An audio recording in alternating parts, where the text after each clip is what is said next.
Bienvenidos a La Caverna del Emprendedor, el podcast de emprendimiento y actualidad, donde hablaremos sobre las noticias del mundo que nos rodea, sin mitos ni gurús. Buenos días, tardes, noches a todos y bienvenidos de nuevo una vez más a La Caverna del Emprendedor. Buenas tardes, Pablo, ¿cómo estás? Muy bien, ¿y tú? ¿Qué tal? Pues muy ¿Cómo ha bien. ido esta semana? Ha ido muy bien esta semana, vamos como siempre, como locos por la vida, pero ¿qué te voy a contar yo a ti? Y además con noticias bastante chulas. Hoy creo que se nos va a quedar un episodio un poquito largo, ¿no crees? ¿Y eso? Estoy intrigado, Alberto. Estoy intrigado. Bueno, tío, solo tienes que haberte leído la descripción, por favor, Pablo, haz los deberes. Sí. Hoy se vienen cositas. Se vienen cositas. Así me gusta. Se vienen cositas, sin ningún tipo de duda, pero antes de que se vengan cositas, os quiero recordar lo de siempre. A los que nos estáis viendo tenéis un QR aquí arriba a la izquierda o derecha, depende de cómo lo estéis viendo, y os podéis apuntar a la comunidad de WhatsApp. Si nos estáis escuchando, lacaverna.es, que tenemos una web muy chula donde aparecen muchas otras cosas interesantes. Vais a lacaverna.es y desde ahí podéis uniros a la comunidad de WhatsApp. Y si te parece, Pablo, vamos con la primera noticia. Venga. Vale. La primera noticia. Los fondos de Venture Capital estadounidenses tienen en su poder 311.000 millones de efectivo no gastado. ¿Qué quiere decir esto? Que solo han desplegado la mitad de los 435.000 millones que recaudaron de inversores durante la era de la pandemia, de 2020 a 2022. ¿Cuál es el problema de esto? Pues que por ese dinero los limited partners, o sea, los inversores en estos fondos, están pagando unas comisiones de gestión por fondos que no se están moviendo. Ante lo que ya hay algún inversor que está diciendo, oye, ¿qué está pasando aquí? Ahora la pregunta viene, ¿qué harán los fondos con todo este dinero? ¿Van a reducir su tamaño, como pasó con algunos en 2022, y decir, vale, levanté 435.000 millones, pero no tengo dónde ponerlos, no tengo en qué startup ponerlos? ¿Eximirán del pago de estas comisiones a los LPs para que no empiecen a quejarse, como ya ha hecho Sequoia con parte de sus fondos? ¿O empezarán a hacer, digamos, la menos responsable, que es invertir llevando menos cuidado para cumplir con sus compromisos de inversión y sus fechas? He aquí la situación. Qué temita, ¿eh? Qué temita. A mí me gustaría, Alberto, como siempre, con mi mentalidad de economista, vamos a empezar por el principio. ¿Qué es lo primero que te preguntaría yo como Caverner? ¿Qué es un fondo de Venture Capital? Vale, pues igual que hace un par de semanas explicamos lo que es un ETF, hoy voy a hacer de Correcto. profesor Bordeje otra vez. ¿Qué es un fondo? ¿Qué es Otro un fondo? personaje de la caverna. Exacto, otro personaje de la caverna. Básicamente un VC, un fondo, en España se llaman de capital riesgo, pero bueno, eso es en español. En verdad se llaman VCs a los fondos de capital riesgo que invierten en startups o en empresas que esperan tener un crecimiento muy elevado. Básicamente son una especie de entidad, es un fondo de inversión, es una entidad, ¿no? En la cual hay dos figuras, unas que son los general partners, que digamos que son ellos partners, esos socios que gestionan el fondo, y por el otro lado lo que en castellano se conocería como inversores, que es limited partners, que son los LPs de los que hemos comentado. Los limited partners ponen el dinero en el fondo, normalmente la gran mayoría, puede ser el 98%, y este fondo tiene, dependiendo del acuerdo, 5 o 6 años para invertir todo el dinero que ha conseguido. Oye, hemos montado un fondo de 100 millones de euros, por ejemplo en España eso sería un fondo grande, entonces durante los próximos 5 años, 6 años, tenemos que invertir esos 100 millones de euros en 50, 60, 40, 100 startups que hayamos encontrado, ¿vale? Y entonces tenemos que gastar esos 100 millones de euros. Y luego tenemos otros 5 o 6 años para desinvertir, o sea, para que esas empresas se vendan o para que se venda al menos nuestro porcentaje en esas empresas y en ese caso ya cerramos el fondo. ¿Cómo funciona esto? Los inversores se comprometen a poner esos 100 millones de euros. No quiere decir que los pongan en el momento, sino que cuando los general partners, los gestores del fondo, se lo pidan, tienen X días para meter el dinero.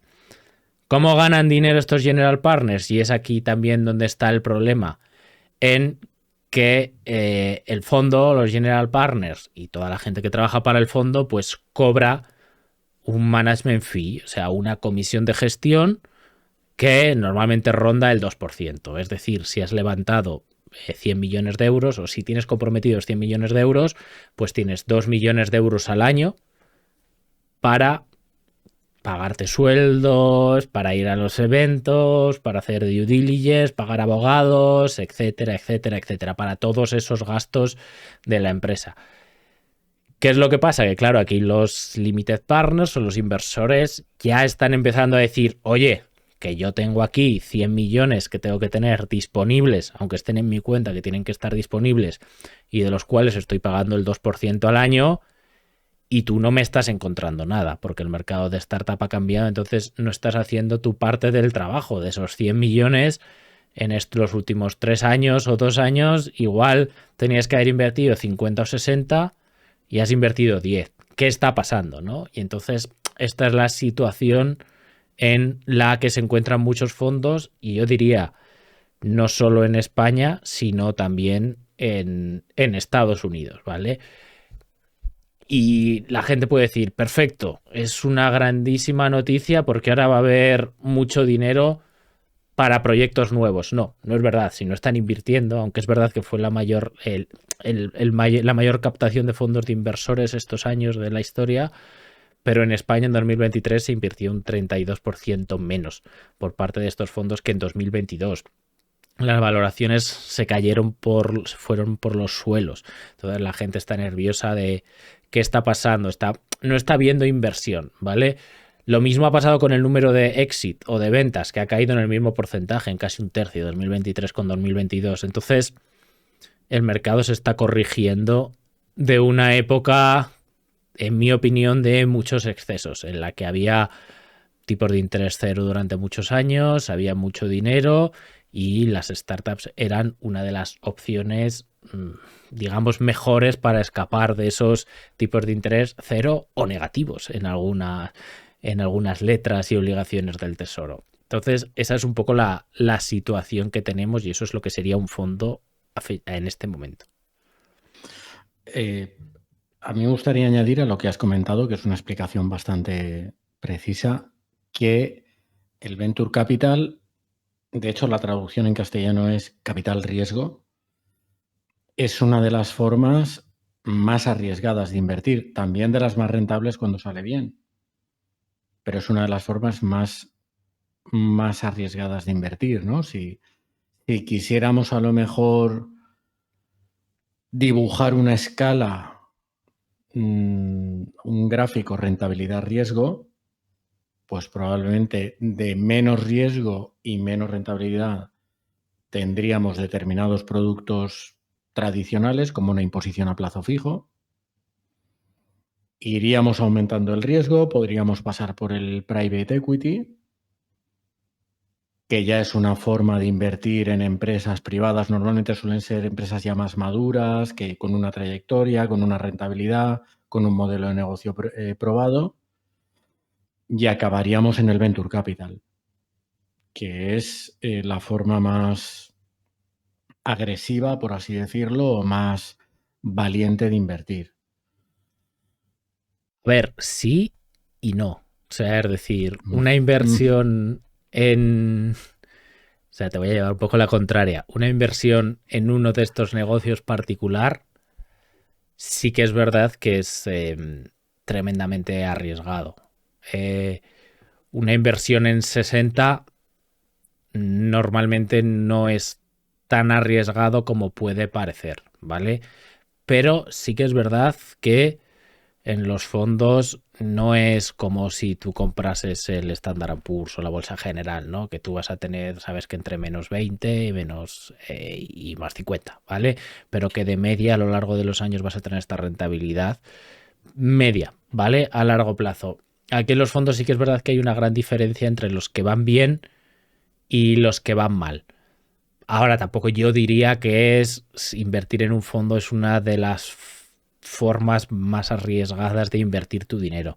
Creo que es lo que sería una locura es invertir en una o en dos startups o en una o en dos empresas privadas, me da igual que sean startup, porque te lo ha dicho Juanma, tu cuñado, ¿vale? Hater además, ¿vale? Entonces, oye, pues eso sí que es una locura porque es muy potencialmente vas a perder todo el dinero. En un fondo, a poco que mires un poco el track record, como invierten en muchas startups y hacen lo que se conoce como follow-on, o sea, vuelven a invertir en las que van bien, o sea, no empiezan con un ticket tan grande, es muy raro que puedas perder cantidades elevadas de dinero. Ahora sí que es verdad que si eliges mal el fondo, esto te puede pasar. Y también si eliges mal el fondo, que no eliges uno de los ganadores, pues puede que tengas 12 años tu dinero bloqueado y luego te devuelvan lo mismo, ¿sabes? Te devuelvan lo que has puesto, incluso un poco menos o un poco más. Entonces, es arriesgado, sí, pero no tanto como parece, porque hay las universidades en Estados Unidos, fondos de pensiones, incluso todo este tipo de entidades que se conocen por ser o porque deberían ser muy conservadoras, tienen un porcentaje de activos bastante alto asignado a Venture Capital. Ahora, Venture Capital bien hecho, no hay inversión en startup de, oye, yo meto en una startup porque no sé quién me ha dicho que es el futuro. No, a eso no. O sea, creo que hablamos de cosas un poco diferentes. Vale, luego, por ejemplo, ya vamos sacando cositas. Una de las formas de mitigar ese riesgo es que un fondo de Venture Capital suele atomizar mucho su cartera de inversión. Correcto. Ergo, solo necesita encontrar lo que se suele llamar un unicornio, muchas veces, o muy pocos unicornios en relación al número de inversiones que realiza para resultar rentable, ¿no? Correcto. Al final, normalmente lo que buscan es lo que suelen llamar un home run, ¿no? O sea, es decir, de las 50 o 60 en las que voy a invertir, todas tienen que tener potencial de devolverme el fondo entero. Entonces, bueno, pues tienes 50 oportunidades de bateo, ¿no? De que te devuelvan el fondo entero. Oye, que aciertas 3 veces, que es lo que puede hacer un fondo bueno, pues he devuelto el triple, es una rentabilidad bastante interesante en 12 años. Tampoco es una burrada, pero es una rentabilidad muy interesante en 12 años. Que solo he acertado en 2, pues bueno, pues entonces es el doble. Igual no cobro esta comisión de éxito que también existe, que es otra comisión que no hemos comentado. Entonces, es un negocio complejo, pero es un negocio ya, sobre todo en Estados Unidos, bastante maduro. Bastante maduro. Y sí, lo que buscan es oportunidades que multipliquen por 10 el negocio. Claro, o sea, al final es una forma de... una de las formas más ágiles que tiene a día de hoy nuestro sistema económico de canalizar lo que en la facultad te explican que es el exceso de ahorro o el exceso de cash hacia las necesidades de financiación, ¿no? En teoría es un win-win, como se dice ahora. Yo, ahorrador, tengo un dinero con el que, aunque solo sea por la inflación, estoy perdiendo dinero. Y por otro lado, yo, emprendedor, tengo un modelo o una idea de negocio o una empresa o una startup o una empresa embrionaria, como lo queramos llamar, cuyo modelo de negocio a priori debería estar validado, pero no tengo en el bolsillo los recursos necesarios para ponerlo a funcionar, para sacarlo adelante. El esquema es de lógica espúrea. ¿Dónde ves tú los problemas o dónde ves, pues, en lo que podría ser escenarios que hemos vivido últimamente que alteran, entre comillas, el mercado? Exceso de ahorro en la pandemia o mucho ahorro generado, tipos de interés negativos, incluso, y eso lo hemos vivido en este país y seguro que tú lo has vivido, yo lo he vivido, bancos cargando honorarios o cobrando a sus clientes por tener el dinero en el banco. El típico producto refugio de toda la vida, que era producto bancario de renta fija, que decías, bueno, no compenso la inflación, bueno, no saco una rentabilidad para volverse loco, pero por lo menos algo me da. Hemos visto perder dinero con eso y caer ese producto. En esa tormenta perfecta, el Venture Capital ha ganado mucho peso como alternativa de inversión, más allá de atraer a gente que tenía que responder a un perfil muy formado, muy técnico y muy ducho en la inversión, como para saber dónde se está metiendo, ¿no? Sí, saber dónde se está metiendo lo que está haciendo. A ver, yo veo algún problema al sistema y en general a cómo ha venido ocurriendo todo, ¿no? Sí que es verdad que yo creo que en la historia, o por lo que se ve en la historia del Venture Capital, ha dependido casi más de la época de un fondo la rentabilidad que tú obtenías. ¿Por qué? Porque las valoraciones han sido muy cíclicas, las valoraciones de salida de las startups, que es lo que pasaba en 2020, 2021, 2022, que llevábamos prácticamente desde 2010 o 2009 con tipos de interés cero, incluso negativos. Han sido 10 años, 13 años malísimos para la renta fija. Es muy difícil mantener una renta fija que te paga nada. Y por el lado contrario, pues bueno, el Venture Capital y la inversión en startup ha tenido unos años, digamos, muy buenos. ¿Por qué? Pues porque había mucho ahorro que se destinaba a este tipo de activos, que en verdad es un activo bastante pequeño, aunque luego en América tiene un impacto brutal, porque las empresas que vienen financiadas por este modo de financiación, que es el Venture Capital, generan la mayoría de los puestos de trabajo de Estados Unidos, aunque sea un porcentaje de los activos gestionados muy pequeño, ¿vale? Entonces es una industria que tiene mucha repercusión, pero ¿qué es lo que pasa? Que la realidad es que es una industria pequeña. Entonces, cuando ha habido mucho dinero, hay momentos en los que estos incentivos de, oye, tengo un fondo muy grande y no hay proyectos en los que invertir, ha hecho que por los proyectos buenos la gente se pegue inflando las valoraciones. Cuando inflas una valoración y por un PowerPoint pagas 2 millones de euros, ok, todo está bien si luego alguien te paga 1.000 millones de euros por una empresa que pierde dinero, un unicornio. No. ¿Qué es lo que pasa cuando vuelve la competencia y ahora las letras del tesoro y te pagan un 4% con cero riesgo y pudiendo tener el dinero a los 3 meses otra vez en la cuenta? Pues que claro, de repente desaparece mucho dinero, empieza a cundir el pánico y muchas cosas o locuras que antes se hacían pierden sentido, porque ahora las empresas o las startups en este caso, pues tienen que tener unos negocios que sean capaces de generar dinero de verdad, porque si no estás compitiendo contra las letras del tesoro.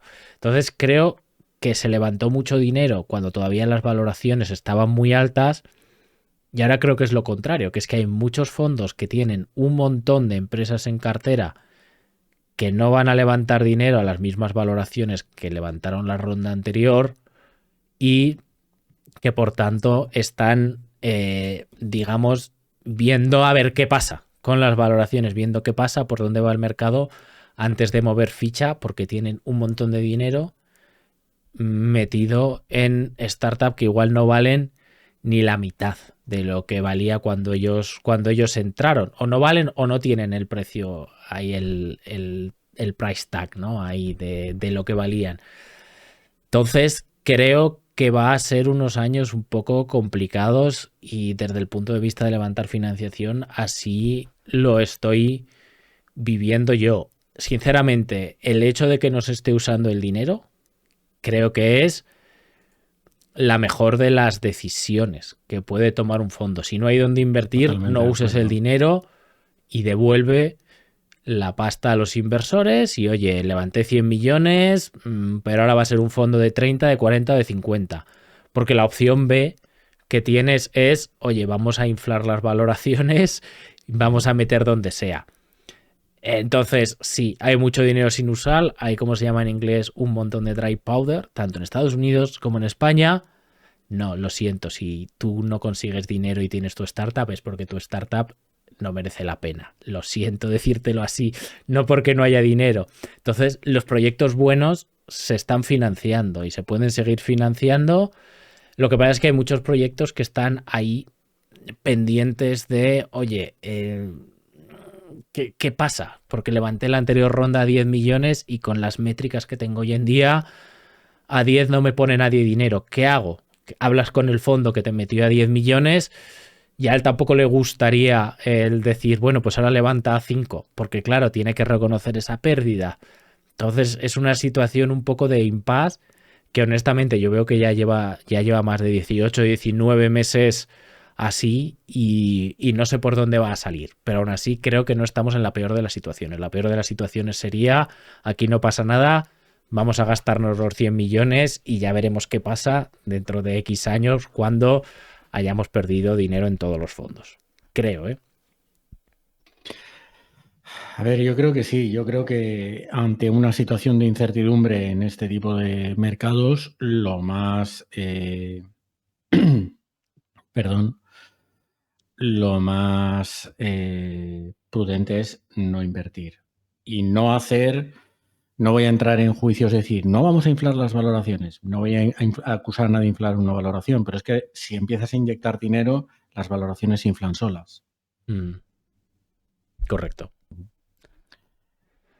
Entonces, esa es un poco la historia. O sea, comparto tu análisis, por lo menos se está actuando de una forma prudente. Y creo que ese tipo de políticas son las que evitan o por lo menos dificultan que se genere una burbuja. Una burbuja entendida como una diferencia entre el valor real o intrínseco de algo y lo que se paga por ese algo. Si no se está pagando o no se está inyectando dinero de una forma un poco artificial, es más difícil que se genere una burbuja. Con lo cual creo que, por lo menos por ahora, no hay síntomas para, no sé, para el alarmismo, ¿no? A ver, hablar de valor intrínseco en una startup es, no sé, como hablar del sexo de los ángeles. Pero bueno, dejando eso aparte, claro, depende mucho, las valoraciones dependen mucho de las expectativas, ¿no? O sea, al final la valoración de una startup, si te soy sincero, normalmente no valen nada. ¿Qué es lo que valen? Pues valen que tienes un equipo bastante potente, que se compromete a estar X años y que si todo sale bien, pues esta empresa valdrá este chorrociento de millones, ¿vale? Y entonces tú ya ahí descuentas tu tasa de riesgo, que puede ser el 50%, como hacen muchos VCs, o la que sea, ¿no? O simplemente descuentas, oye, tengo 100 millones del fondo, si acabo con este porcentaje en la empresa, y cuando se venda, ¿puede devolverme este porcentaje, esos 100 millones? Sí, vale, pues entonces me interesa. ¿No puede devolvérmelo? No, pues entonces no me interesa. Y esa es un poco la lógica de un VC, no es que valga ahora. ¿Cuál es el problema aquí? El problema es ese, que se valoran las empresas en base a las expectativas. Y claro, ahora las expectativas de vender una empresa, una startup a esas valoraciones han desaparecido. Entonces, si tú no tienes esa expectativa, tienes que pagar. Si tienes la expectativa de que lo que antes iba a vender por 100 ahora se va a vender por 50, si todo va bien, pues tienes que pagar la mitad. Y la valoración tiene que ser la mitad. Si una empresa, una startup puede aguantar sin levantar una ronda a la mitad de valoración, lo va a hacer, por no hacer un down round. Entonces, muchas empresas bien gestionadas, buenas, que tengan cash, no van a salir a rondas al mercado ahora mismo.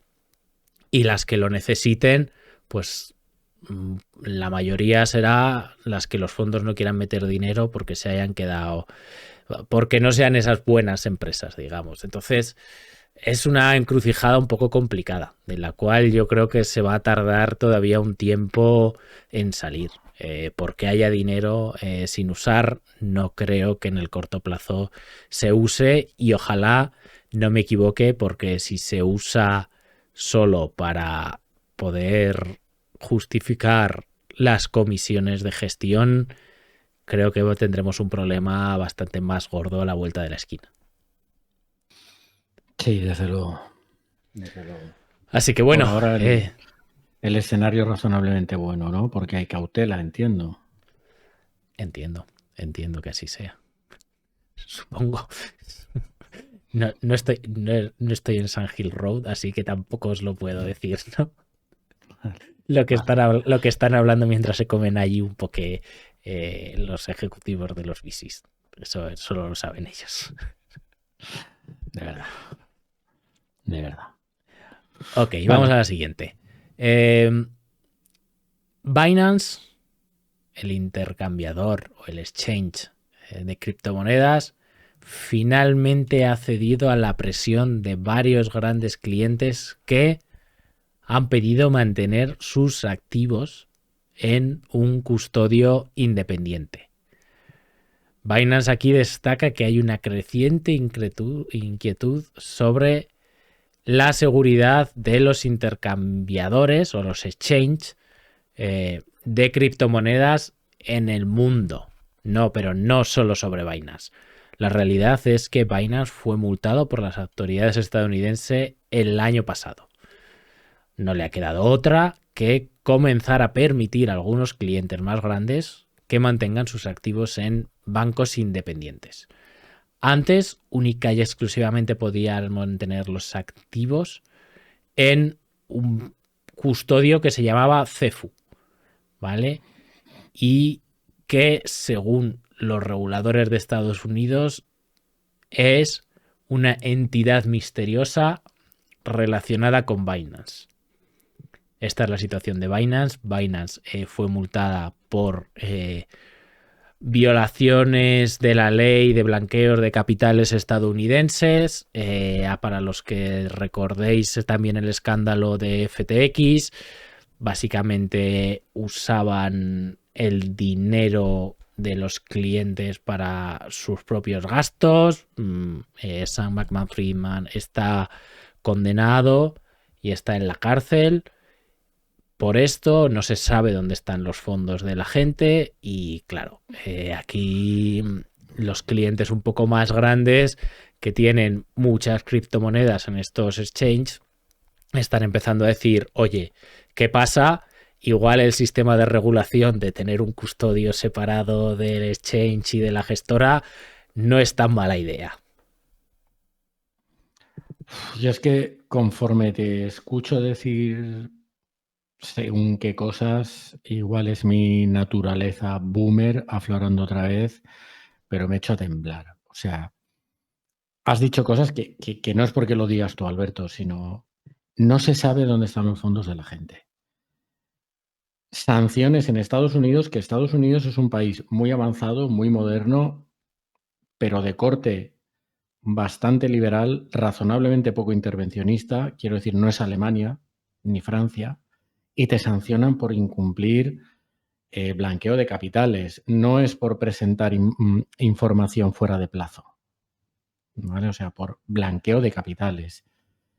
califica al depositario, por así decirlo, de los bienes como de entidad misteriosa. Joder.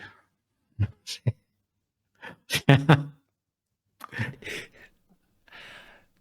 A ver, yo qué sé. Es que luego nos llaman haters, hay en episodios en los que la gente nos dice que hacemos propaganda de derechas, hay otros episodios que nos dicen que no tenemos ni idea, que de dónde hemos salido.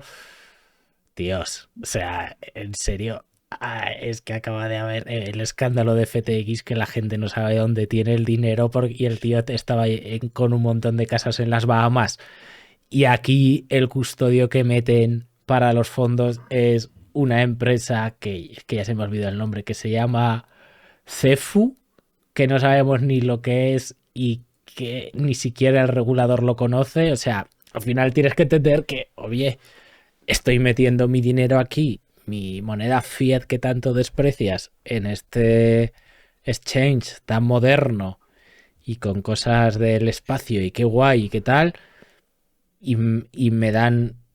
Y dicen que me dan Bitcoin, pero es que es su plataforma. O sea, es decir, no es que te estén dando Bitcoins. O sea, en su plataforma, en sus servidores, pone que tienes 7 Bitcoins. Imagínate que tengas 7, que estarías forradísimo, ¿no? Pero que tienes 7 Bitcoins.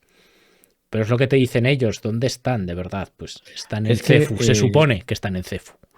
Le acepto a las personas que nos dicen que no tenemos ni idea, les acepto. Sí, no tenemos ni idea. Pero el 90% de la gente que invierte en bitcoins tampoco. Ese es el problema. Y tampoco sabes ni siquiera dónde estás invirtiendo ni por qué has invertido en bitcoins. O sea, un bitcoin, ¿por qué vale? ¿Por qué se supone que vale muchísimo? Porque entiendo que es una tecnología alternativa que debe ayudar y ayudaría a facilitar, agilizar y abaratar el pago de transacciones online. Es así, ¿no? O sea,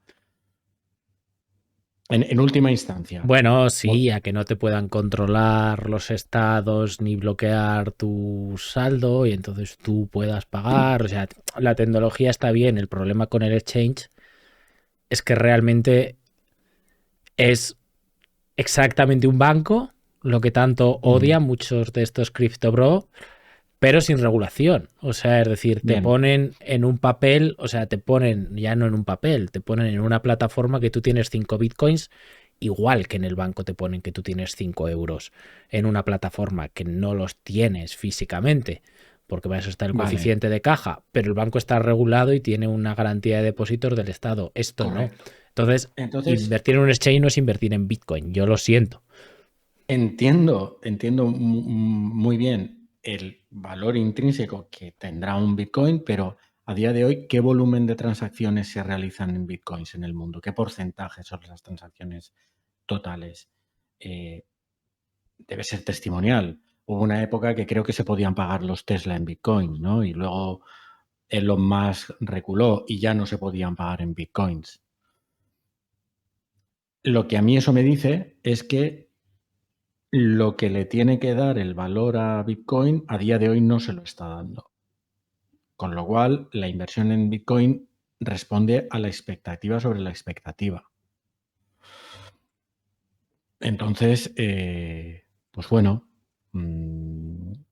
si a eso le añades pues que esta empresa, Cefu y la otra y Binance, pues no acaban de ser lo más transparente posible, pues bueno, volvemos al análisis de antes, ¿no? ¿Qué riesgo estás asumiendo? ¿Qué riesgo estás asumiendo? En un mercado que no está regulado, que los estados no te van a poder controlar, que no te van a poder cargar comisiones los bancos porque tú te envuelves en la bandera de Robin Hood y te tienes por un luchador por la libertad y entonces pues por eso inviertes en bitcoins el dinero a las estrenas de Navidad. Vale, pero creo que uno debe ser consciente de lo que está haciendo, en lo que está invirtiendo y los riesgos que está asumiendo.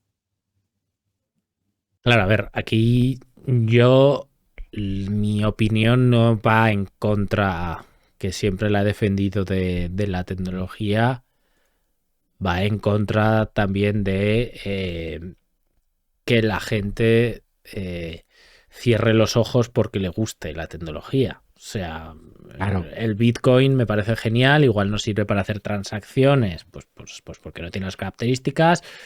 Como almacenamiento de valor no lo sé, o sea, sinceramente yo no soy muy fan, pero ni del Bitcoin ni del oro. O sea, es decir, si son cosas que su valor depende de lo que te pague otra persona y no de lo que generan por sí mismos, o la utilidad que se dan por sí mismos, ¿qué valor real tienen? Bueno, o sea, pero ahí podríamos discutirlo y podríamos y podría aceptar que estemos en desacuerdo. Pero ese no es el problema. Mi problema no es si el Bitcoin es un almacenamiento de valor, si es un medio de transacción, si sí, si no.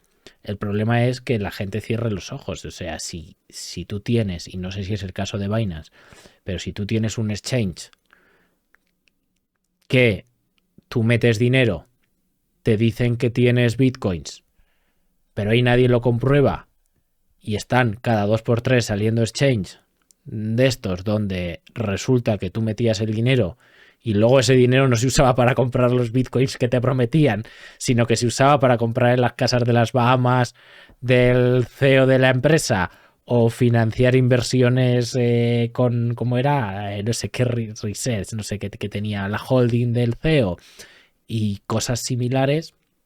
Pues hombre, el problema ahí no es culpa del Bitcoin, es fraude 1.0 que lleva pasando desde 1920, pero ostras, yo qué sé, igual es hora de no defender a estos exchanges y decir, mirad chicos, que está muy bien lo del Bitcoin, pero si queréis coger dinero de la gente, ¿vale? No, y la gente no autocustodia sus carteras y queréis coger dinero de la gente, pues tenéis que estar regulados, esos bitcoins no los podéis gestionar vosotros, el dinero no os toca, igual que pasa en los fondos, que no toca a la gestora en ningún momento, el dinero va directo a un depositario que tiene que hacer un reporting y que no puede usarlo y ese dinero se convierte en bitcoin y los bitcoins están separados del intercambio. O sea, tú a la bolsa no vas con un billete de 50 euros al BM, a la bolsa de Madrid y le dices, toma 50 euros y coger esos 50 euros y te dicen en una plataforma, tienes acciones. No funciona así, ¿sabes? No sé, entonces no entiendo muy bien no entiendo muy bien que la gente vea esto como un ataque al Bitcoin. Es simplemente ostras, te vas a cargar la industria si sigues así. Es que al riesgo de lo novedoso de la industria, al riesgo de la escala que esta industria debe llegar a tener, que no dudo que llegue, pero al riesgo de la escala que esta industria debe llegar a tener para que su realidad equipare al valor que tiene hoy en día fundado en expectativas, tienes que añadirle un riesgo de fraude muy alto. Muy alto. Tú puedes dedicarte a invertir en pisos en la playa de Torrevieja, pero ¿a qué te arriesgas? Pues te arriesgas a que tú inviertas en pisos en la playa de Torrevieja, que luego la gente en agosto no le dé por ir y alquilártelo. Eso es un riesgo de negocio de toda la vida. El problema es, yo invierto en pisos en la playa de Torrevieja y luego resulta que el piso de la playa de Torrevieja no existe. Y el que me iba a construir el piso en la playa de Torrevieja se lo ha gastado en construírselo para él. No sé. Bueno, Ayuntamiento de Torrevieja, estamos buscando patrocinadores, ya os hemos mencionado en los 2 últimos episodios. No escuchéis el último, por favor. No en todos para bien, no en todos para bien. Así que nada, me acercaré un día a Torrevieja y le preguntaré si nos quieren patrocinar. Bueno, este es el caso de Binance. No lo sé, o sea, yo veo básico que dejen a los clientes elegir dónde se depositan sus bitcoins. Al final, no entiendo si no tienen nada que ocultar y su negocio es el que dicen que es, oye, yo cobro comisiones por los intercambios y te facilito que puedas comprar Bitcoin sin tener que tener tu clave secreta, tu no sé qué, tu identificador, su tal, tu cartera, tal, que no tengas que montártelo tú.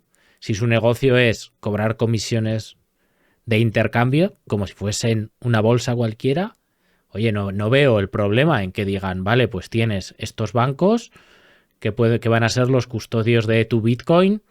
Oye, que nosotros no lo vamos a tocar y estos bancos tienen este reporting y esta regulación y tu dinero está aquí. Y si algún día te quieres cambiar de exchange, no pasa nada, tu dinero está en Citibank o en donde esté y Espero que no tus esté en Bitcoins, Citibank. exacto, tus Bitcoins están aquí. Oye, ahora me quiero cambiar a Bit2Me, pues me cambio a Bit2Me sin ningún problema. No, es decir, no tiene que haber una transferencia de Bitcoins en ningún caso de Binance a Bit2Me. O sea, siguen estando en el mismo banco custodio regulado. No entiendo cuál es el problema de dejar hacer eso, salvo que tu negocio sea otro. Que es, oye, Como por ejemplo, no digamos cuál, salvo que tu negocio real sea otro, porque entonces ya estaríamos acordando. Si tu negocio real es otro, entonces ahí ya tenemos un problema y es que no estás contando tu negocio real. Esta es mi opinión, ¿vale? y es que ya te digo, veo que tiene mucho riesgo. Si solo tuviéramos que analizar la viabilidad del Bitcoin o las criptomonedas, el debate tendría un espectro que ya tendría su punto, ¿eh? Ya tendría su punto, porque creo que sigue habiendo un gap muy grande entre las expectativas que han creado las criptomonedas o las criptodivisas y la aplicación real que acaben teniendo o cuando la acaben teniendo las criptodivisas. Eso ya es un tema. Si además añadimos, pues eso, falta de transparencia, resistencia a que exista una regulación, unos procedimientos que favorezcan esa transparencia, le estamos añadiendo otro cariz, ¿eh? No lo sé. A ver, yo creo que como toda tecnología lleva más años de los que inicialmente se espera que tenga un efecto brutal en la economía. Creo que pasó con las tiendas, con los e-commerce y las tiendas de internet en los 90. Te pagaban una locura a finales de los 90 por los clics y demás, y creo que fue muy rápido. Luego la gente dijo, oye, esto no vale para nada, es una mierda, todo se va a la mierda, esto de vender por internet no funciona ni va a funcionar nunca. Se rompió la burbuja.com, como decían. 20 años después, yo compro mucho más por internet que en tienda física. ¿Van a tener uso? Sí, no sé en qué formato, no sé qué monedas, no sé exactamente qué tecnología, no sé si serán las monedas digitales de los bancos centrales para las compras del día a día y el Bitcoin se usará más como oro, o si no será Bitcoin y será lo que sea. No lo sé, no sé exactamente qué va a pasar. Sí creo que la tecnología tiene sentido. Sí. Yo creo que sí, la tecnología tiene todo el sentido del mundo. Pero tiene un componente que no tenían los e-commerce en su momento, que es toda la tecnología blockchain. Tiene un componente muy abstracto, muy incontrolable, y que ese concepto sí que ya no nos llega a todos. Un e-commerce como concepto nos llega a todos. Al final es hacer exactamente lo mismo que vienes haciendo con las mismas normas, solo que en lugar de en una tienda física, en una web. Bueno, yo ahí no lo sé, porque al final, si lo planteas así, sé que es verdad que no para todo el mundo, pero el Bitcoin es lo mismo que vienes haciendo comprando oro y guardándotelo en una caja fuerte, pero teniendo una clave secreta y una cartera en el ordenador. ¿Es muy diferente? No lo sé. El pago con una criptodivisa de un banco central es lo mismo que vienes haciendo con tarjeta de crédito y con una tarjeta de crédito también, pero con otra tecnología por detrás. No lo sé, o sea, es decir, no te digo que esto vaya a pasar, igual estamos aquí haciendo de pitonisa, pero no lo veo tan diferente. Solo creo que hay que hacer las cosas bien, y que creo que estamos en ese punto que pasa todas las veces que hay una nueva tecnología en el que la gente está efusiva. Esto va a cambiar el mundo, esto es la locura. No lo sé, Y luego, pues bueno, va a cambiar el mundo, sí, pero tranquilo, que todavía hay que darse muchos tortazos por el medio. Es lo mismo que la inteligencia artificial hace algunos meses. Llevamos unos meses en el que parecía que todo el mundo decía que ya no iba a haber ningún trabajo. Bueno, tranquilo, que todavía hay muchos cientos de empresas que tienen que quebrar y muchos proyectos que no van a funcionar, y luego los ganadores sí que puede que cambie el mundo. Esa es mi visión, pero ya te digo que aquí no sé más que nadie. O sea, puede venir Juanma otra vez a decirme que no tengo ni idea y llevará razón, no tengo ni idea. Está claro. El problema es que Juanma tampoco. El problema es que Juanma tampoco y se cree que sí, pero bueno, por lo menos. Correcto. Y saber lo que no sabes es de sabios, ¿no? Pues ya está. Sí. Vale, Sí. pues te voy a contar una cosa, que es la telenovela esta que tenemos a medias. Madre mía. La telenovela Grifols contra Gotham City, Correcto, episodio 2. Grifols, como prometió, ha demandado a Gotham City en Nueva York, y lo más bonito de esta demanda es cómo destaca el pasado criminal del CEO Daniel Yu. Lo que asegura Grifols es que Gotham City Research entró en su accionariado en algún momento de 2023 y que como la empresa iba para arriba y ellos estaban en corto, pues se vieron atrapados y vieron que estaban perdiendo dinero y cada día más dinero. Esto les forzó a publicar aquel informe famoso que comentamos durante más de media hora, en el cual decían que la empresa valía cero y que estaban pasando cosas raras. Informe que luego, por cierto, matizaron y que sí que se confirmó que en cuanto bajó el mínimo de lo que dijeron que debía de bajar, aunque luego dijeron que era cero, compraron las participaciones y cerraron su posición, ¿vale? Entonces Grifols lo que dicen en esta demanda es que obviamente actuaron de mala fe porque estaban atrapados y dando igual el daño que hicieran con tal de ellos poder salirse de la posición en corto que tenían desde algún momento de 2023. Pero además, lo más divertido de todo, que no sé si tiene algo que ver, pero me hace mucha gracia, es que indagan en el pasado criminal de Daniel Yu, que es el fundador y director de Gotham City, por el cual Daniel fue condenado por robar iPads, iPhone y otros aparatos de tecnología de su antiguo empleador. Que bueno, ahí está. ¿Tiene algo que ver con Gotham City o que sea mentira el informe? No. Es divertido muchísimo pensar que ese señor se dedicaba a robar iPads. A ver, bueno, pues solo en Estados Unidos. O sea, es una forma, entiendo, de intentar desacreditarle y quitarle credibilidad como persona para que su trabajo tampoco valga. Yo insisto en lo que dije en el primer capítulo de esta telenovela. Hay una parte del informe de Gotham City que es razonable y que lo que hace es, desde otro punto de vista, recalcular las cuentas anuales de Grifols. Porque yo insisto, nunca se acusó a Grifols de hacer un GoEx.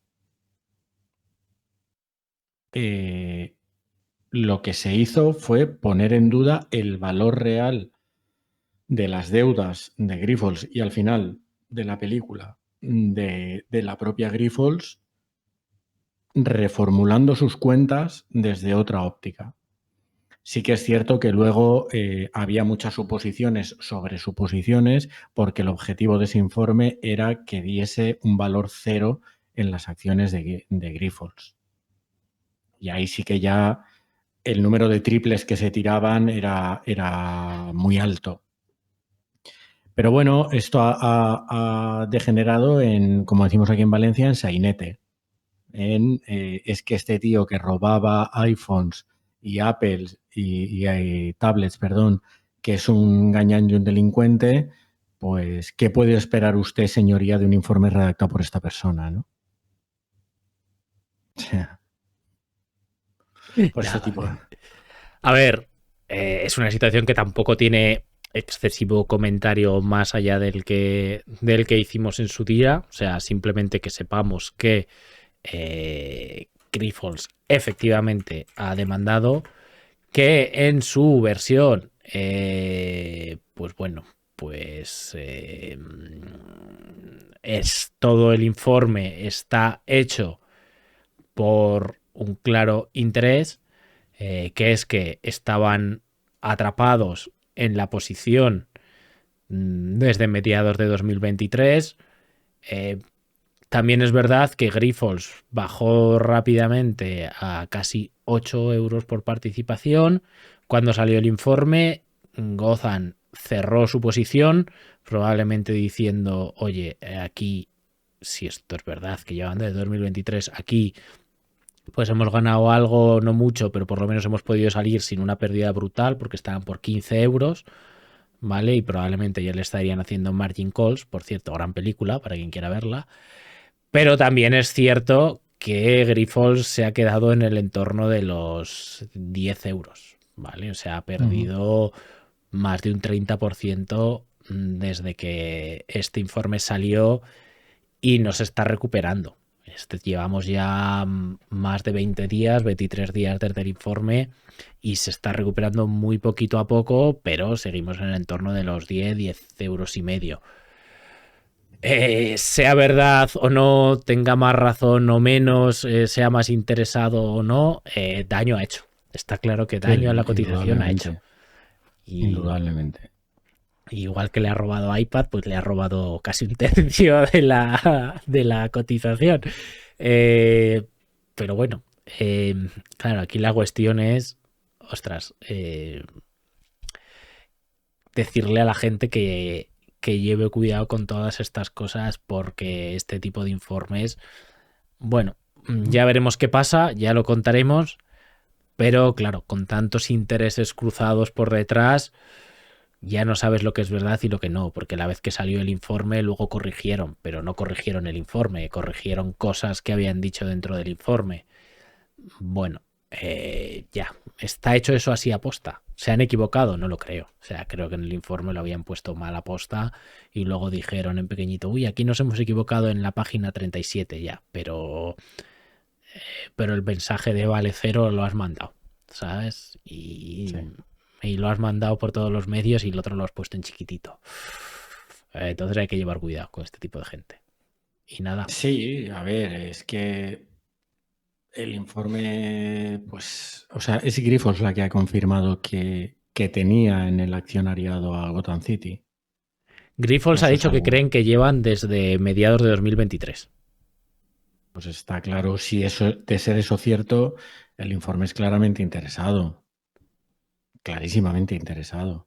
Hombre, sabíamos que estaba en el accionariado por lo menos días antes, tenía que estar y por eso lo hacen. O sea, es decir, luego venden... No estaba en el accionariado, o sea, tenía posiciones en corto al final. O sea, como actúa Gotham es, oye, compro prestadas unas participaciones y las vendo en el mercado. Y entonces luego espero a que esto caiga y cuando caiga las recompro mucho más barata y devuelvo las participaciones, que es lo que he cogido prestado.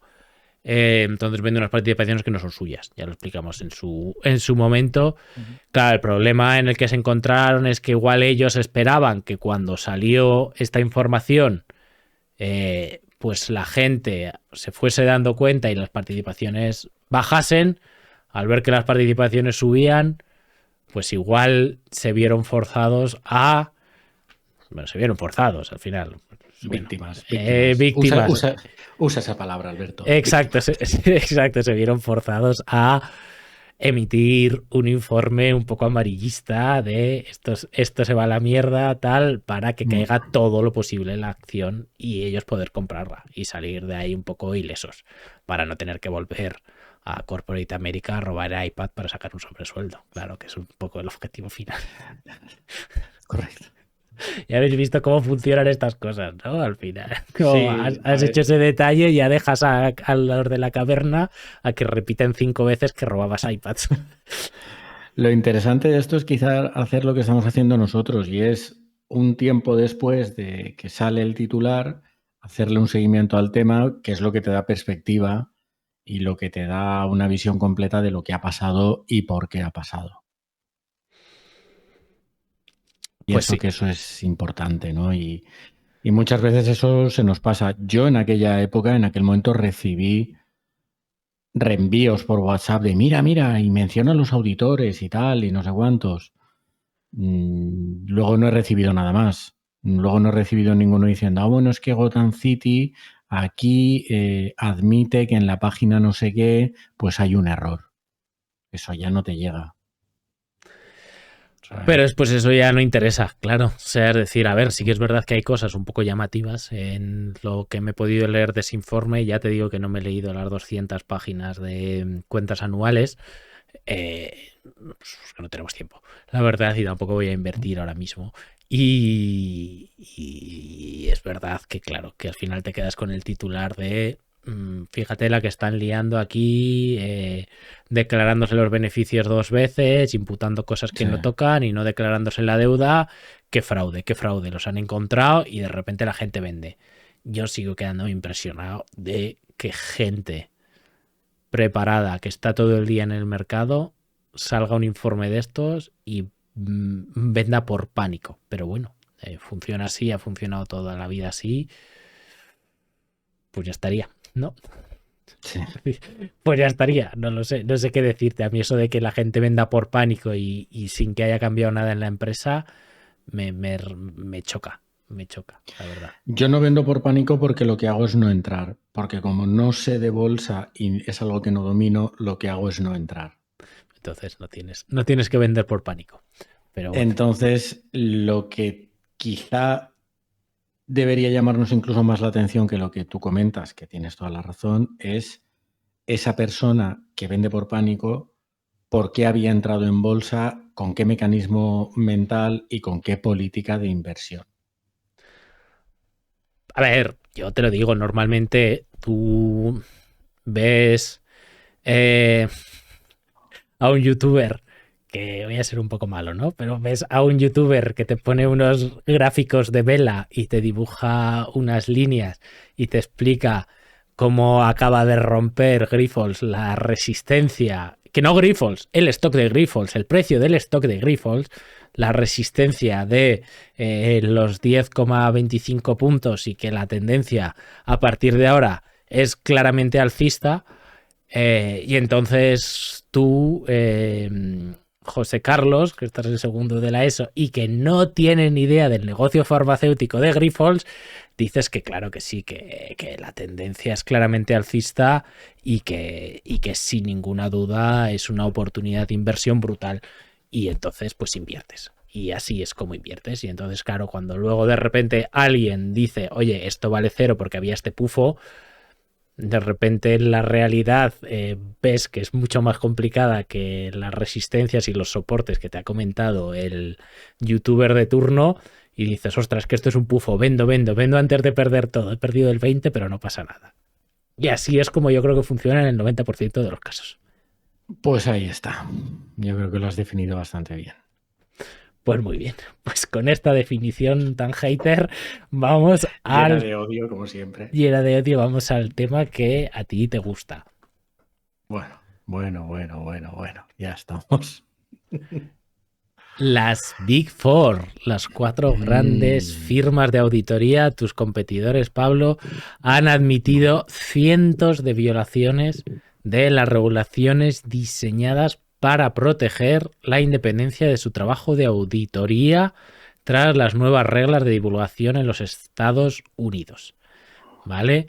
Estas admisiones, ¿vale?, de incumplimientos o de violaciones de normas de independencia llegan a la vez que la Junta de Supervisión de Contabilidad de Empresas Cotizadas, es empresas públicas, pero nos referimos a cotizadas, insta a los inversores a prestar mayor atención a los hallazgos de las empresas de auditoría y a sus inspecciones antes de invertir, precisamente para evitar casos como el que acabamos de comentar, como el de Grifols. Entonces aquí tenemos esta situación. Pablo, entremos al detalle porque ahora lo he puesto todo muy dramático y no es para tanto, creo yo. A ver, vamos a empezar por el principio. Esta normativa de la que mencionan, yo no estoy informado ni tengo por qué estarlo porque es en Estados Unidos, ya solo me faltaba. Pero esta normativa es nueva. lo que están admitiendo o poniendo de manifiesto las Big Four es cómo van a ajustarse a estos requerimientos. Es decir, cuando nos quedamos con el titular amarillista de sí, es que admiten incumplimientos sin independencia y tal, lo que están diciendo es, en este momento, tengo incumplimientos que ellos mismos califican de leves y que no ponen en peligro la verdadera independencia respecto al cliente y, por lo tanto, la posibilidad de hacer el trabajo de una normativa nueva. Pongamos un ejemplo, aunque no tenga nada que ver, protección de datos. Si cogemos nosotros y decimos, un segundo, voy a ponerme bien el micro, Sí. y le damos una vuelta muy grande al tema de la protección de datos y mañana sale una normativa nueva para adecuarnos a unos determinados estándares, de hoy para mañana con la normativa recién aprobada para la que se suele dar un tiempo para llegar a su cumplimiento, no lo cumplimos nadie. Para mí esa es la situación. Para mí esa es la situación. El titular no llega a ser muy amarillista, pero un poco sí. Un poquito sí. Insisto, es aplicable a mucha normativa que afecta a las empresas. Planes de igualdad o cotas de igualdad. Si tú sacas una norma un día, ese mismo día que la sacas no la cumple nadie. Luego hay un periodo de tiempo, una entrada en vigor, un margen, una historia, un tal. A lo que los auditores estamos muy acostumbrados desde 2012, sobre todo. Con lo cual, yo lo primero que diría es que no cunda el pánico, que eso no significa que todo el trabajo y todo el sostén de la auditoría y toda esta historia se desmorone. Y ahora ya hemos descubierto aquí que es todo mentira, ¿no? A partir de ahí, lo que yo creo que admite esto, o incluso pide, es un análisis más profundo. Y es el caballo de batalla y el dolor de muelas de todos los auditores, la independencia. Vamos a pensar en un momento determinado cómo funciona el sector de la auditoría de cuentas. En España, la auditoría de cuentas es una actividad que está definida como de interés público. Es decir, lo que hacemos los auditores es algo que es de interés público, como pueda ser, no sé, Alberto, ¿qué se te ocurre? Pero la gestión de los fondos públicos, o sea, la actividad y el resultado del trabajo de la auditoría de cuentas es algo que el Estado determina que a los, por ejemplo, 47 millones de españolitos que vivimos en este país nos interesa. Pero se realiza desde el mercado privado. Las firmas de auditoría somos empresas privadas, a todos los efectos. La empresa que auditas o las empresas que auditas, primero, son las que te tienen que pagar tus honorarios, tu sueldo. Segundo, con matices como, por ejemplo, que la negativa a abonar esos honorarios no es óbice para que nosotros emitamos nuestro informe de auditoría. Y tercero, la nula protección que tenemos. Vamos a hacer una traslación muy rápida. Vamos a suponer que puede ser lo más parecido a un auditor de cuentas, Alberto, un inspector de Hacienda. Puede ser, sí. A ver, no lo sé al final. Sí, podría ser. No sé. O sí. Un juez. Un juez. Vamos a suponer que el juzgado tuviera que pagar los honorarios del juez. Vamos a suponer que la empresa inspeccionada tuviera que pagar los honorarios del inspector. Empezamos mal, ¿no? A ver, sí, pues es complicado desde el punto de vista, y sí que es llamativo las primeras veces que auditas el hecho de, oye, yo tengo que pagar a alguien para que me venga, o sea, para que me haga un juicio. Sí, sí que es llamativo al final. Pero bueno, o sea, es decir, no lo sé, hasta cierto punto yo entiendo que el Estado eso no lo puede pagar, así que ha optado por la versión rápida, que es, bueno, pues les obligo a que se lo hagan otros. Ya está. Claro, el único problema es que la auditoría de cuentas es una actividad muy regulada, con reguladores muy activos, y me parece perfecto, pero en la mayoría de los casos en un sentido, no en dos. Es decir, si tú mañana, Alberto Bordejé, que viajas mucho con el coche, aparcas tu coche, valga la redundancia, en un vado, te multan y no pagas, ¿cuánto tiempo pueden tardar en embargarte ese dinero de la cuenta? No lo sé, la verdad, unos meses, pero bueno, sí, no sería mucho más. No sería mucho más. No es la Dirección General de Tráfico la que te lo embarga, es la agencia tributaria.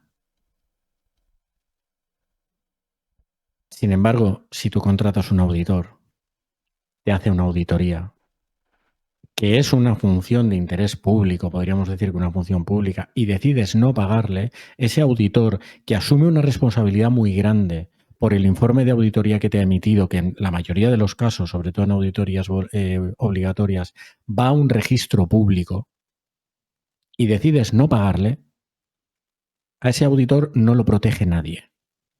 Entonces, tú, al final, como pregunta, claro, hay muchos potenciales problemas que a mí no me han venido a la cabeza ni he tenido que pensar en ellos, pero es como, ¿y qué ocurre si no te dan la información que necesitas para auditar? ¿Y qué ocurre si no colaboran o no elaboran las cuentas? O sea, emites un informe que no tienes esa información. El mecanismo es automático. Si yo no me das la documentación que necesito total o parcialmente, en mi informe de auditoría te voy a poner lo que se llaman salvedades por limitaciones al alcance. Y voy a ser todo lo sangrante que tenga que ser. Y voy a decir, no se me ha permitido acceder a esto y lo otro. Es decir, yo muchas veces a mis compañeros se lo digo. El informe de auditoría es a la par. Lo vemos como algo malo, lo vemos como una responsabilidad, pero es nuestro mayor escudo. Es decir, yo no me voy a mojar, tú no me das determinadas cosas, pues yo te lo pongo en el informe de auditoría. Lo que pasa es que tú lo que haces acto seguido es no pagarme. O, aunque cada vez es más difícil, pero se sigue pudiendo hacer, cambiar de auditor. Entonces, rasguémonos las vestiduras todo lo que queramos. Cada vez que una Big Four diga, es que no soy independiente y tal, pues rasguémonos las vestiduras todo lo que queramos, indignemos, no, es que son la hostia, es que fíjate esta gente. Vamos a suponer que un inspector de Hacienda o un juez tuviera que funcionar así. Vamos a suponer que el inspector de Hacienda o inspector en este caso, que ha llevado a cabo el expediente de Shakira, al que le hemos dedicado aquí casi un programa entero, le hubiera tenido que pasar una factura a la propia Shakira. Oye, que además que te estoy empapelando, que me pagues. A ver, es complicado. Es una situación un tanto bizarra. Absurda. Es absurda. Yo lo dije hace, creo que fue 3 años, Alberto, cuando me invitaste al primer programa. Yo lo dije aquí, dije, lo peor que te puede hacer un cliente es irse.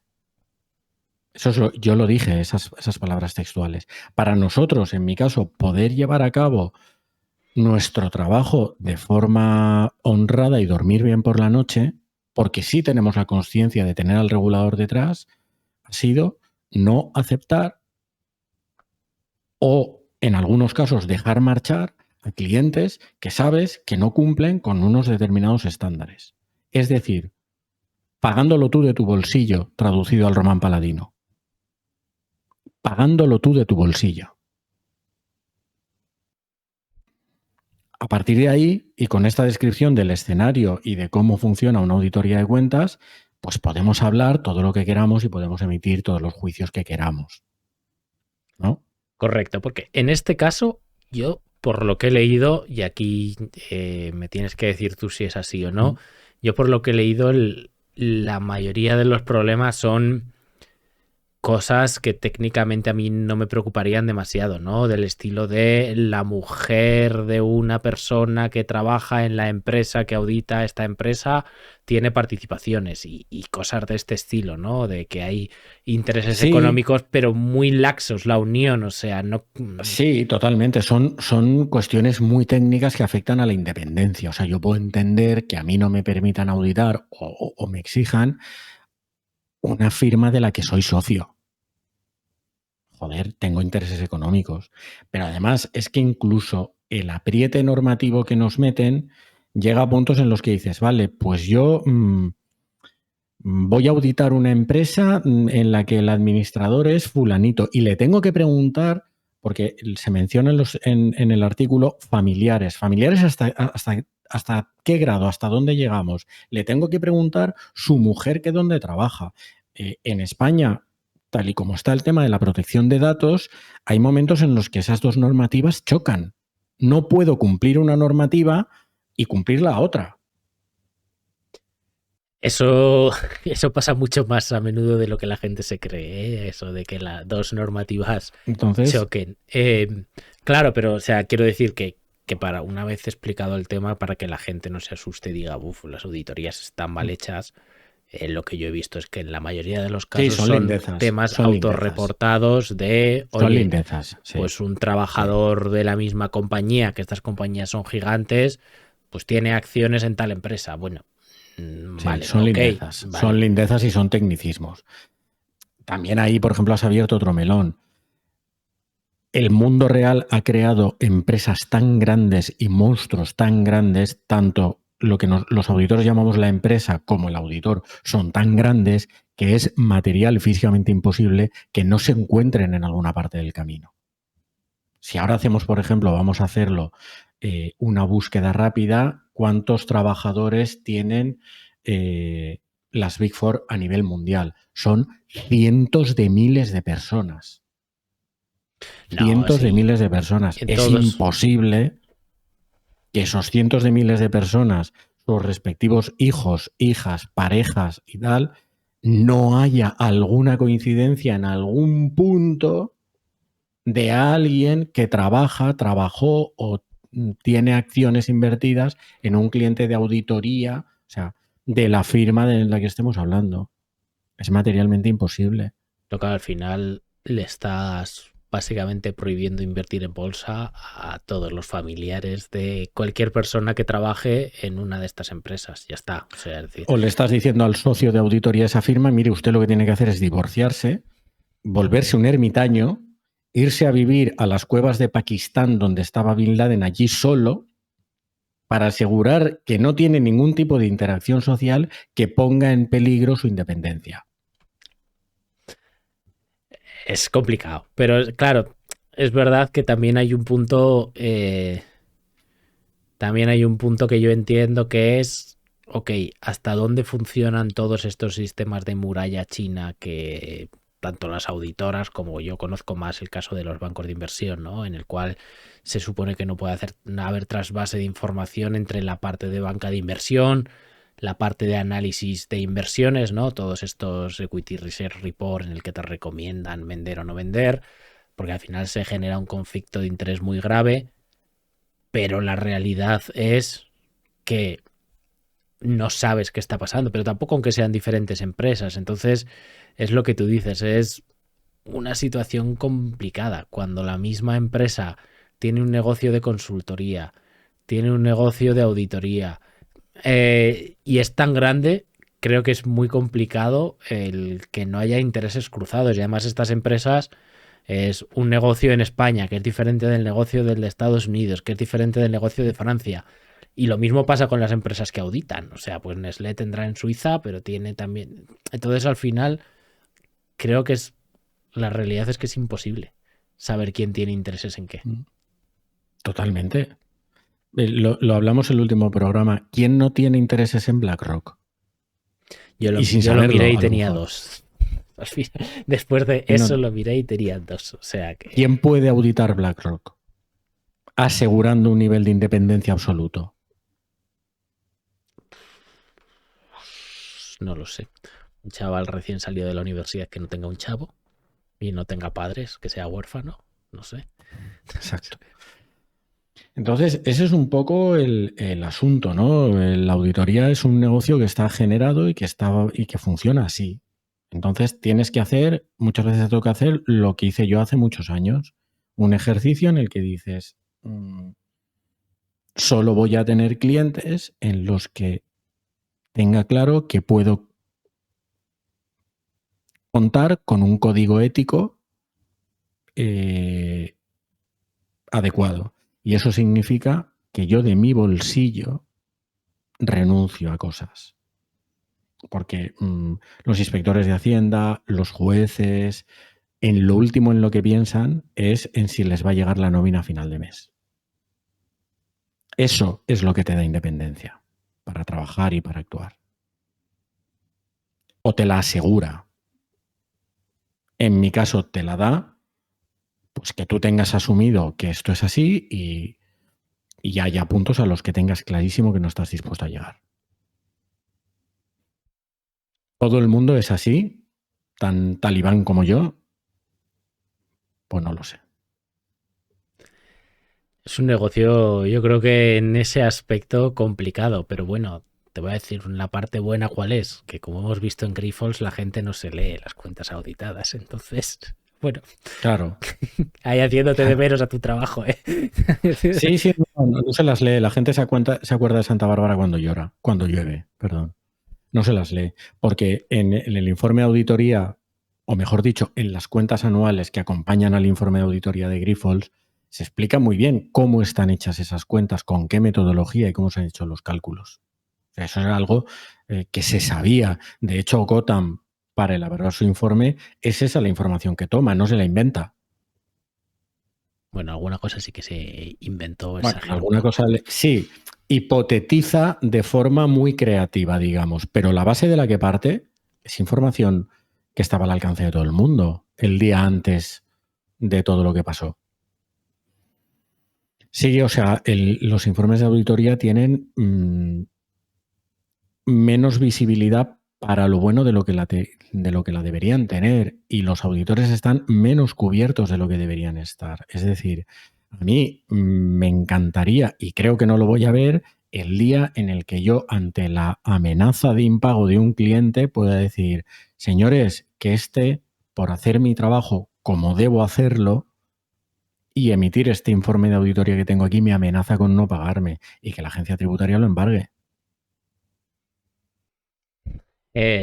Hombre, eso estaría bien. También te digo que creo que, o sea, es verdad que es llamativo que es a la vez que la Junta de Supervisión de Contabilidad de Empresas cotizadas dice que hay que mirar más las cuentas, que pase esto, pero yo creo que esto no iba en línea con este problema, sino que iba más en línea con el casino que cada día se está montando más en YouTube por lo que veo. Ahora que yo busco noticias de la caverna, tal, etcétera, y que muchas tienen que ver con empresas cotizadas, te empiezan a salir recomendaciones y más recomendaciones de traders con el icono del toro, de gente. Sí. O sea, te empiezan a salir cosas de esas que a veces las ves por curiosidad y dices tú, ostras, macho, pero esto es un casino.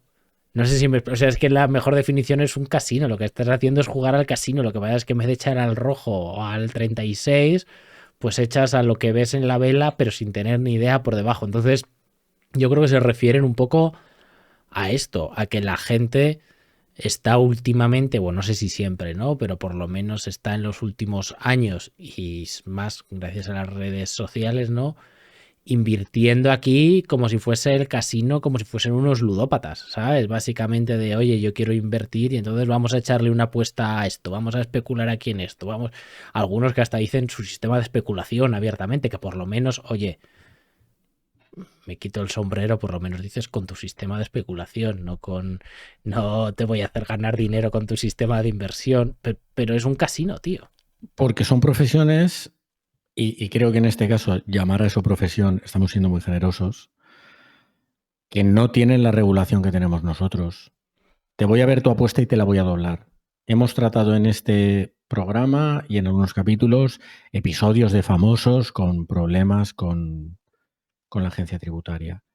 ¿Tú has visto en algún punto que detrás de ese famoso haya desfilado delante del juez su asesor fiscal? La verdad es que no, ahora que lo dices, no, pero claro, probablemente tenga algo que ver. Faltó tiempo cuando saltó la noticia de Grifols para hacer alusión a los auditores. Faltó tiempo. Es que es KPMG, es que es una Big Four, es que no sé qué. Ya la gente le tiene muchas ganas a las Big Four, pero también porque las están demonizando últimamente, que pueden tener más o menos razón, pero lo cierto es que un poco demonizadas están. Entonces, bueno, pues ahí está. Y todo esto, todo este apriete normativo, y eso sí que es algo que puedo decir con conocimiento de causa, lo que está haciendo es espantar a las nuevas generaciones de la profesión de auditoría. O sea, nadie o muy poca gente, entre 23 y 30 años se quiere dedicar a esto. Cuando yo me presenté a la oposición que hay que sacarse para ser auditor, nos presentamos 1.800 personas. Yo creo que ahora se están presentando, que me corrijan si me equivoco, por debajo de 500. ¿Tienes que hacer una oposición para ser auditor? Fíjate mi desconocimiento. Sí. Tienes que hacer una oposición que es el acceso al registro oficial de auditores de cuentas, que es un examen. No es difícil, es difícil de aprobar. Porque no aprueba un 5, aprueban los X mejores. La gente ya no se presenta. Pero es que con este panorama que te he descrito, con esta presión normativa, ¿tú te querrías dedicar a esto? Yo lo dije también en ese famoso primer programa al que me invitasteis. Si ya lo tuviera 23 años, yo me saco una oposición a profesor de secundaria. Vamos. A ver, yo creo que hiciste bien el examen porque te acuerdas de lo que dijiste hace 3 años, cosa que yo no me acuerdo de lo que dije hace 3 minutos. Así que bueno, enhorabuena por eso, lo primero. Y lo segundo, a ver, no lo sé, aunque no hubiese apriete normativo, Pablo, yo lo siento, pero no creo que me pudiese dedicar tanto a la auditoría. Ya sabes cuál es mi forma de ser, y el tener que aguantar un cliente pues no sería lo más adecuado para mi salud mental. Otro tema del que tenemos que hablar en el futuro. Correcto, muy correcto, cuando tú quieras. A ver, yo creo que es una profesión con mucho futuro, creo que tiene mucho auge, pero necesitamos ayuda. O necesitamos apoyo. O sea, cuando digo ayuda, yo no necesito que nadie venga y me haga el trabajo, necesitamos apoyo. Porque no vamos a atraer a la gente joven si seguimos así. Si te ha parecido espectacular que me acuerde lo de hace 3 años, también sé hacer multiplicaciones de cabeza. Un día podemos hacer aquí un pequeño show.